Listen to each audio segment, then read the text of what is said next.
আসসালামু আলাইকুম, সবাই কেমন আছেন? আশা করছি সবাই খুব ভালো আছেন। সবাইকে ঈদ মোবারক।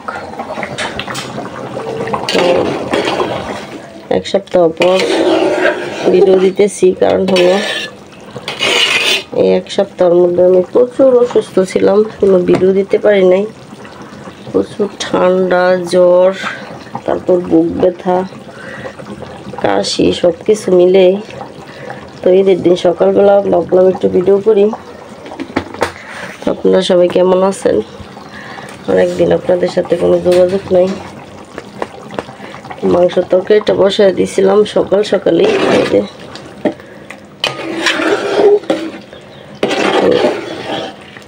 আর ঝোল সকালে, তারপর নামাবো। আর সকালবেলা সেমাই রান্না করলাম, পিঠা ভাজলাম। তারপর আমার ছেলেরও প্রচুর জ্বর, আমারও প্রচুর জ্বর, ঠান্ডা, কাশি, মানে বড় ছেলের আর আমার।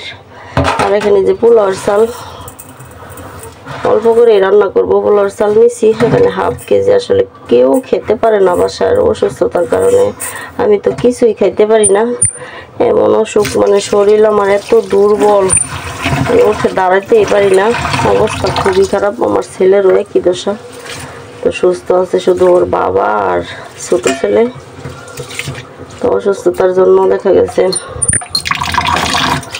মানে বাসায় কি রান্না করি, কি খাই, কিছুদিন ধরে মানে কিছুই নিজেই বুঝি না। খুবই খারাপ শরীর। তা এখনো পুরোপুরি সুস্থ হই নাই, আগের থেকে অনেকটাই ভালো। তো মাংসের তরকারিটা নামিয়ে আমি পোলাওটা বসিয়ে দিব। সেমাই টেমাই সব রান্না করছি, সকালবেলা উঠছি। সানির আব্বু, সানি, জামি সবাই চলে গেছে নামাজে। তো ওরা আসলে খাবার দিব।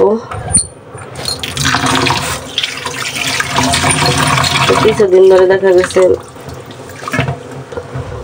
মানে ভিডিও যে করব এই শক্তিটা মানে শরীরের মধ্যে নাই আমার।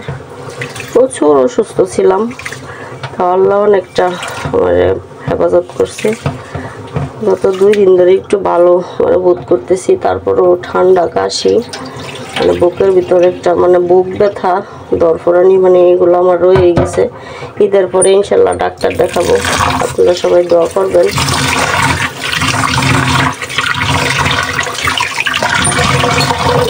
পোলাওটা এখন পানি জড়িয়ে বসিয়ে দিব, ভাত রান্না করব।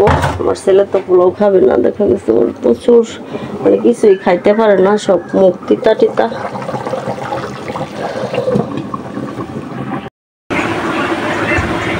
তো এখন সময় হচ্ছে সন্ধ্যা 7টা। দেখেন সময় কিভাবে চলে যায়। আসলে আমি সারাদিন মানে শরীর এতটাই দুর্বল, রান্না বান্না কইরা তারপর শুয়েছিলাম। আমার ছেলেও শুয়েছিল, বড় ছেলে। আর এখানে যে সেমাই রান্না করছিলাম, দুধ সেমাই, এবার বের হয়ে গেছে, কেউ খায় নাই দেখেন। আর এখানে রান্না করছিলাম হলো যে জর্দা সেমাই, তো এটাও আছে। সানির আব্বু শুধু একবার খাইছে।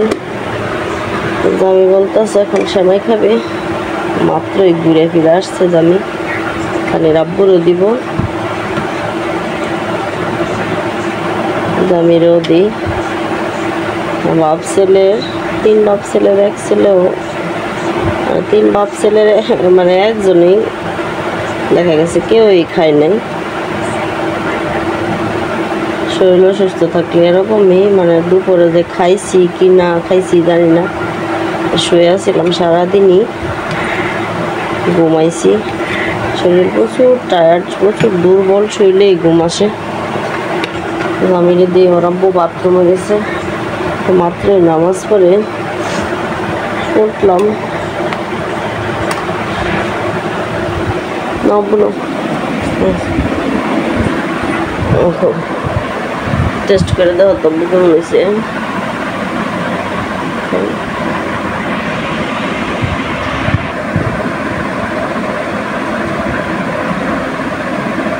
মজা হয়েছে। তোমার আব্বুর লাগে আমি মিষ্টি একটু কম দিছি, তোমার আব্বুর ডায়াবেটিস।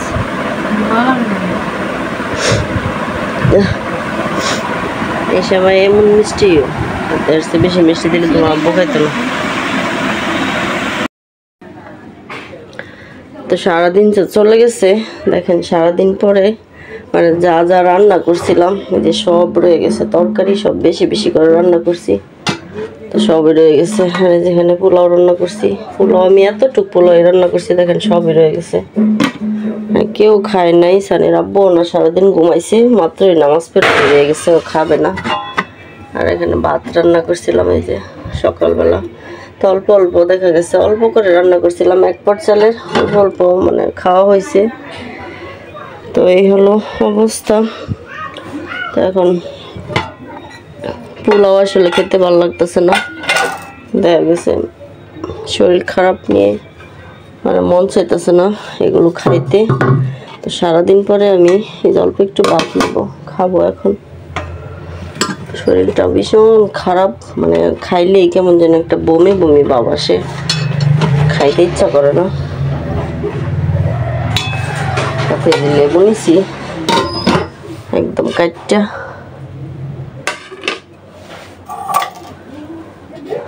মাংস তো দেখলেই ভয় লাগতেছে।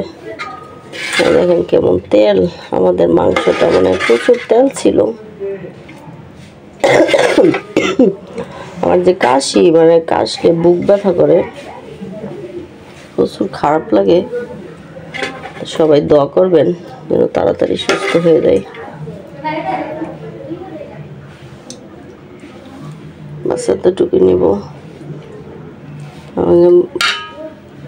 আমার অসুস্থর সাথে সাথে আমার বড় ছেলে অসুস্থ হয়ে গেছে, মানে এটা কি বাইরের জ্বর, একজনের কাছ থেকে আরেকজনের কাছে ছড়াইতেছে, এরকম একটা পরিস্থিতি। নিলাম, খাবো এখন লেবু দিয়া, দেখি খাইতে পারি কিনা। তো আজকের মতো এই পর্যন্তই, ভিডিওটা শেষ করে দিব। সবাই ভালো থাকবেন, আমাদের জন্য দোয়া করবেন। আপনাদের জন্য মন থেকে দোয়া ভালোবাসা রইল। আল্লাহ হাফেজ।